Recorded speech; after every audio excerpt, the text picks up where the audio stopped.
Bilis ng karma, nasampulan si Vice Ganda, tinanggalan mga endorsement. McDo, inasal, Shopee, kumanta.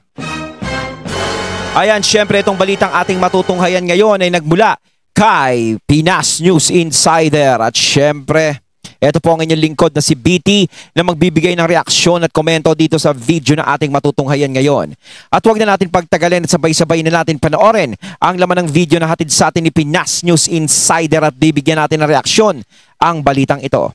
Pasok! Ito ang balita ngayon. Trending at pinag-uusapan ngayon sa mundo ng social media. Ang di umano'y balitang matapos tila gawing katatawanan, ginamit, kinutya at tila ipinahiya ang buhay ni dating Pangulong Rodrigo Duterte at tila gawing pulutan sa concert nito kamakailan lamang sa Araneta Coliseum. Vice Ganda gustong patatanggalan ng mga endorsement at tuluyan ng binoykot ng taong bayan. Lalong-lalo na ang mga milyon-milyong solidong DDS supporters at damay, pati ang mga produktong ini-endorso nito. Sadyang tila ang gaba di Jude magsaba at tila lintik lang talaga ang walang ganti. Dahil sa hindi inaasahang pagkakataon, mukhang mararanasan raw ni Vice Ganda ang gaba na hindi nito umano inaasahan dahil bukod sa kanyang sariling mismong concert ay walang pagdadalawang isip na dinamay ng marami sa ating mga kababayan ang di umano'y pang-boboykot sa multi-million na mga endorsement deal ng komedyanteng si Vice Ganda. Ayun ang sinasabi ko. 'Di ba? Sa sinabi mong 'yan, 'di ba, Vice? Sa sinabi mong 'yan tungkol kay PRRD diyan sa concert mo. No? Pagpalagay natin, sige, layunin mong magpatawa sa mga tao. Gusto mo silang patawanin, no? Pagpalagay natin, doon natin ilagay yung layunin mong magpatawa. Huwag na natin munang pansinin yung sinasabi ng iba sa'yo na baka may nag-uutos sa'yo kaya nagsalita ka ng ganyan. O sige, ito na lang ikatwira natin. Layunin mong magpatawa. O yan ha. Kaso nga lang, yung ginawa mong pagpapatawa, hindi nakakatawa sa ilan. Kaya nga sinasabi natin nung nakaraan, napakasariwa pa ng nangyari. 'Di ba? Yung kay Tatay Digong, napakasariwa pa nun. Kumbaga, hindi pa nakaka-recover lahat. May mga galit pa sa dibdib, may mga inis pa sa dibdib, lahat ng sumusuporta kay PRRD, dinagdagan mo pa. Diba? Parang tinetesting mo parang sinubukan mo yung parang subukan ko kaya yung mga supporter neto ni Duterte kung aalma sa akin o hindi. Parang ganun ba?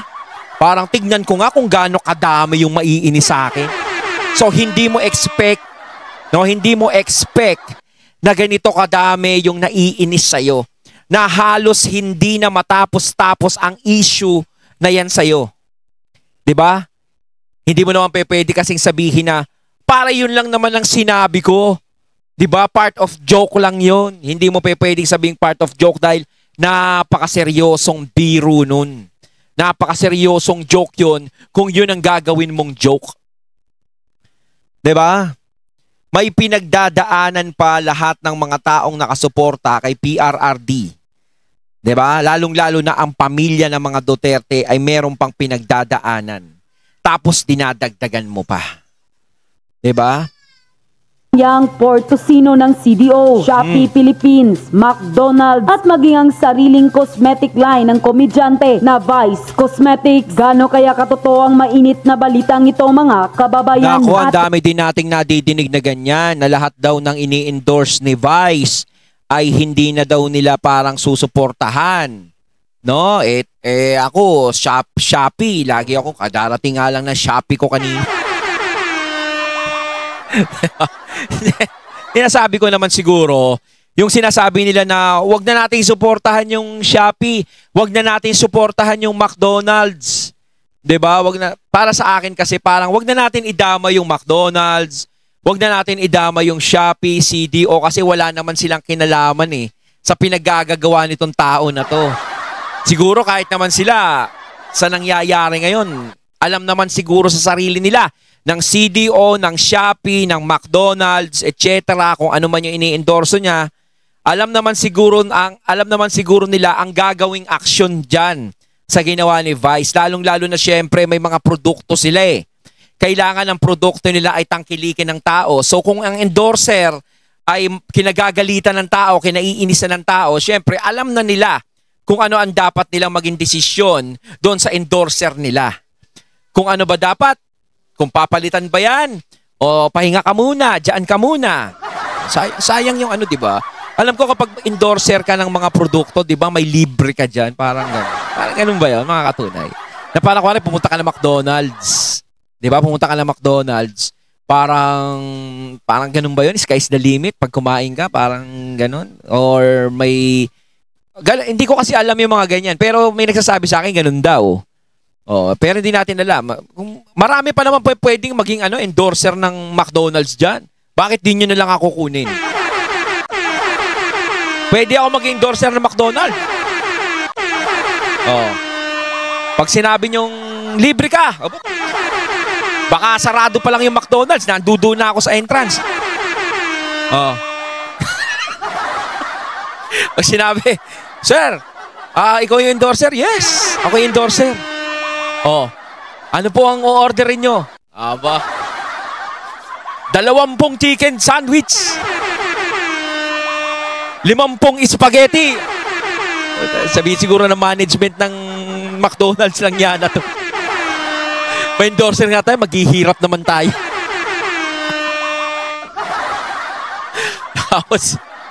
Tapos na yung McDonald's chicken, 30 bucket. Gusto ko yung tostado, ha. Yan. Ako naman talaga. Guys, No. Nako sayang din na extra income din yung pag endorser ka, no?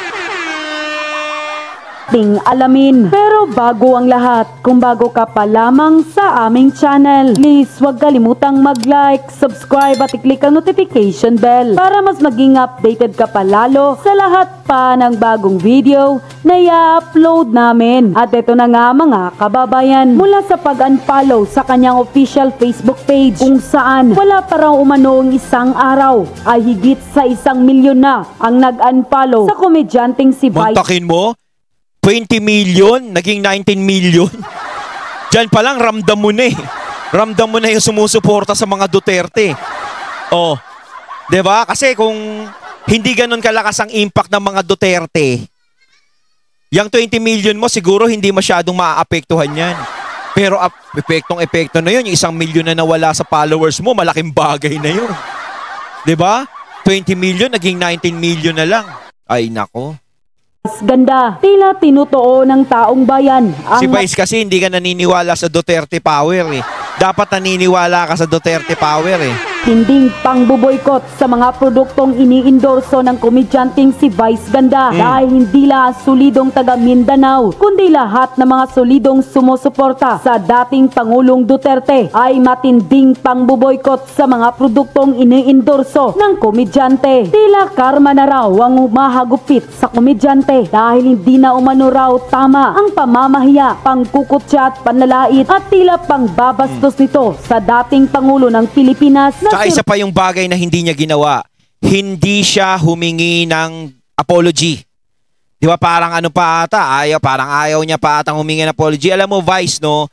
Kung humingi ka na lang sana ng apology, hindi naman kasi kabawasan sa pagkalalaki, sa basta ewan ko. No? Hindi naman siguro kabawasan sa'yo kung ikaw hihingi ka ng public apology. Di ba? Baka maaaring, di ba? Lumambot ang puso ng mga taong galit sa'yo. Kaso nga lang, baka mamaya humingi ka ng public apology, huli na. Yung tipong, hihingi ka ng public apology kung kailan alam mong naapektuhan ka na. Diba? Kasi, kung ako sa'yo, Vice, sana hindi ka na pumasok sa ganyan eh. Diba? Politika kasi yan eh. Ilabas mo na yung sarili mo. Diba? Artista ka. Kumbaga, artista ka, wala kang pakialam sa politika. Kasi yung mga politiko, wala namang pakialam yan sa mga artista eh. Diba? Wala namang pakialam. Tututusin talaga, no? Mga artista may pakialam sa politika kasi mga artista pumapasok sa politika eh. Pero ang politiko walang pakialam masyado sa artista. Kumbaga wag mo nang saklawin yung bagay na hindi mo na arok. Kumbaga yung nalalaman mo sa showbiz, wag mong i-apply sa politika. Kung ano yung ginagawa mo sa showbiz, wag mo i-apply dito sa politika kasi iba to eh. No? Rodrigo Roa Duterte. Lalo't wala naman raw ginawang masama ang dating Pangulo sa komedyante at hindi raw biro ang ginawa niyang tila panggagamit sa dating Pangulo sa sarili. Tama yun, walang masamang ginawa sa kanya si PRRD. No? Nakita naman natin na maayos ang naging pakikitungo sa kanya ni PRRD. Hinarap siya ng maayos, ng buong respeto. 'Di ba? Hindi siya minura, hindi siya binalasubas ni PRRD, ni hindi siya tinukhang o ano. Wala naman sa kanyang ginawa kung bakit ganyan siya kay PRRD. Sa lahat ng kanyang birong hindi magaganda at hindi magandang ihemplo para sa mga kabataan. Dahil magpasa hanggang ngayon ay sumisiklab pa rin sa mundo ng social media ang galit ng taong bayan sa kanya. McDonald damay sa boycott matapos ang kawawa naman yung McDonald. Siguro sinasabi ngayon ng Jollibee, ha ha ha ha! Si BT na lang ang kunin natin! Diba? Si BT na lang. Tuwan-tuwa siguro ngayon Jollibee. Alam mo, nakakatuwa kasi yan eh. Kapag ang Jollibee nagtayo sa isang lugar, hindi pa pwedeng walang McDonald's din doon. Kung ang McDonald's magtatayo sa isang lugar, hindi pa pwedeng walang Jollibee doon. Lagi silang magkasama eh. Ano ba yung isa ba may-ari niya? Ako nagtataka ako, yun ang gusto ko minsan itanong mga katunay. Kayo napapansin nyo? Pag may nakita kayong Jollibee, 100% may McDonald's. Pag may nakita kayong McDonald's, 100% may Jollibee. Ang kulit na may-ari niyan, no? Yung dalawang may-ari niyan. Nawagang idiniklarang persona non grata sa Davao City si Vice Ganda dahil sa isang insensitive parody tungkol kay dating Pangulong Rodrigo Duterte. Nako, kung ako sa'yo, Vice, kahit hindi ka mga persona non grata sa Davao, huwag mo nang pangaraping pumunta muna. Diba? Huwag mong pangaraping mag-concert dyan. Huwag mong pangaraping magpakalat-kalat dyan sa Davao at baka mabato ka ng itlog. Diba? Lalo na yung Davao. Kita nyo naman, no? Nung si PRRD, di nila sa dahig. Kita nyo naman yung rally doon. Napakarami. Napakaraming taga Davao. Baka mamaya, nako, ewan ko sa'yo, Vice. Diba? Kaya kung ako sa'yo, hanggat mainit pa tong sitwasyon na to, pag may concert ka sa Davao, tanggihan mo muna. Yun naman, bilang isa sa mga prominenteng endorsers ng American fast food giant na McDonald's sa Pilipinas, nadamay na rin ang kumpanya sa issue. Ilang supporters ng dating Pangulo ang naglungsad ng No McDonald's campaign na nanawagang tanggalin. Pati McDonald's, nagkaroon na ng No McDonald's campaign. Ibig sabihin, parang hindi na nila parang susuporta ng McDonald's, hindi na bibili. Nako, kawawa naman yung McDonald's. Kita mo, Vice, pati McDonald's nadadamay sa'yo. Siyempre, kapag nag-isip yan ng yung McDonald's, ba't ganito? Pati tayo nadadamay. Malamang ko, tanggalin ka. Hindi talaga, diba? Kung alam ng, siyempre, negosyante yung McDonald's Baga, wala naman silang pakialam dyan sa politika, wala naman silang pakialam dyan sa pinagsasabi ni Vice Kung ano man yung inaano ni Vice Ang importante, syempre, kumita sila, kaya nagne-negosyo sila ng ganyan. Ngayon, kung maaapektuhan yung negosyo nila, syempre, tatanggalin ka nila. Yun na lang ang solusyon nila. Hindi naman pwedeng ganyan na yung nangyayari, nandiyadyaan ka pa rin sa McDo. Diba? Si Vice Ganda bilang endorser bago muling tangkilikin ang fast food chain. Tosino ni Vice damay sa boycott. Lumalawak ang panawagan ng boycott laban kay Vice Ganda matapos madamay ang mga kumpanyang ini-endorso niya. Kung sa bagay, hindi naman ako nabili ng CDO. Yung binibili ko ng CDO, yung isa doon. Burger tsaka yung yung nuggets. Yung Pero mas gusto ko talaga Pure Foods. Buti hindi ka nag-endorse ng Pure Foods. Mas masarap talaga yung Pure Foods. News target ngayon ng ilang netizen at supporters ni dating Buti hindi pa siya hindi siya nagiging endorser ng Dali. Siguro napakahirap sa mga tao nun, no? I-boycott ang Dali. Mura kasi sa Dali. Pangulong Rodrigo Duterte, ang CDO Young Portosino, kasabay ng hindi nila magawa i-boycott yun. kauna-unang panawagan ng hashtag No McDonald's campaign. Nagsimula ang issue matapos ang kontrobersyal na biro ni Vice Ganda tungkol kay dating Pangulong Duterte na nagbunsod ng panawagang ideklarang persona non grata sa Davao City. Bilang prominenteng endorser ng parehong McDonald's at CDO Yang Portosino, naniniwala ang mga kritiko na dapat iwasan ang dalawang brand hanggang siya ay matanggal bilang endorser. Mabilis kumalat sa social media. Oo, posibilidad talaga yon. Kapag iniwasan yan dalawang brand na yan, hindi sinuporta ng mga tao, talagang malulugi sila, syempre tatanggalin yan. Diba tatanggalin yan? Baka mamaya sabihin ni Vice, bakit? Lahat ba ng kumakain sa McDonald's, DDS? Baka mamaya biglang gumanyan yan. Alam mo, Vice, mapa-DDS man yan o hindi, importante pa rin dyan lahat ng tao kumakain. Diba? Kasi kahit sabihin mong hindi naman lahat yan, DDS kumakain dyan sa McDo. Okay lang yan, di ako magsusorry. Alam mo ba, kung merong 10,000 kataong DDS ang kakain sa iba't ibang branch ng Jollibee, napakalaking bagay ng McDonald's, Jollibee na ako ng Jollibee, na McDonald's, napakalaking bagay na sa McDonald's nun. O kung merong mang 1,000 katao ang kakain sa McDonald's na DDS, laking bagay na nun. Diba? Kaya hindi pa rin pwedeng katwiran na hindi naman lahat ng DDS kumakain sa McDo. Diba? Mga hashtag at post na humihikayat ng boycott na ngayon ay parehong hamon para sa McDonald's Philippines. Sa Tocino naman, hindi naman lahat kumakain ng CDO. Siyempre, yun talaga. Medyo masasabi natin na hindi naman lahat kumakain ng CDO. Kasi di ba, ang kalimitang binibili talaga pure foods eh. Pure foods ang mabenta eh. Mga talunan, curious na curious lang ako. Bakit di nyo magawang maging masaya? Unang-una, di ba sinasabi ninyo, nandoon na ang inyong tatay sa dahig nakakulong sa ICC. Oo, hindi namin ididina yon. Masakit sa aming mga DDS na nakakulong si Tatay Digong because of injustice. Pero, bakit masakit pa rin sa inyo na para kayo binagsakan ng 7 mundo? Kasi nga, eto nga ang katotohanan na hindi nyo mababago. Tinalo kayong lahat ni VP Sara Duterte! Yes! Yan ang katotohanan na napakasakit sa inyo. Kasi nga 'di ba, VP Sara will be the next president of the Philippines in 2028. Ay, tama ka dyan, Manash. VP Sara is the next president sa 2028, 'di ba? Totoo 'yan. Kaya yan yung matinding bangungot na kinatatakutan nilang lahat na ayaw nilang matuloy.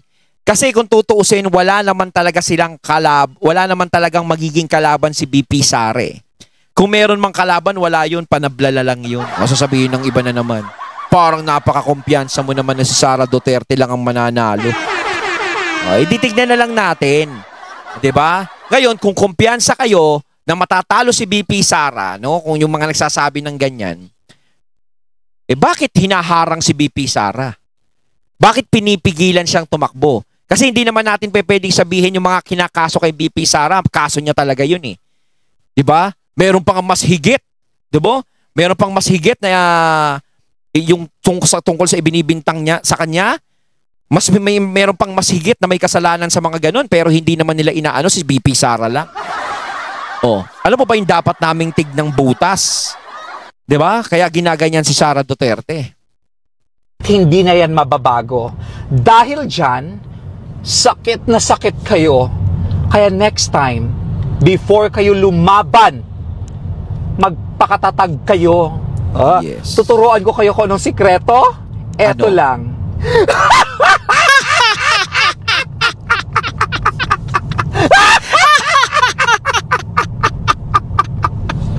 Yan ang sikreto. Yun, natating nato ngayon ng video na nagbula kay Pinas News Insider. At syempre natin yung mga video na yun na binigyan natin ng reaksyon, lalong-lalo na yung huling video na binigyan natin ng reaksyon. Nakakatawa yung tawan. Kayo mga katunay, ano masasabi nyo tungkol dito? Comment lang po kayo sa comment box. So once again, I'm BT and I'm out. Peace.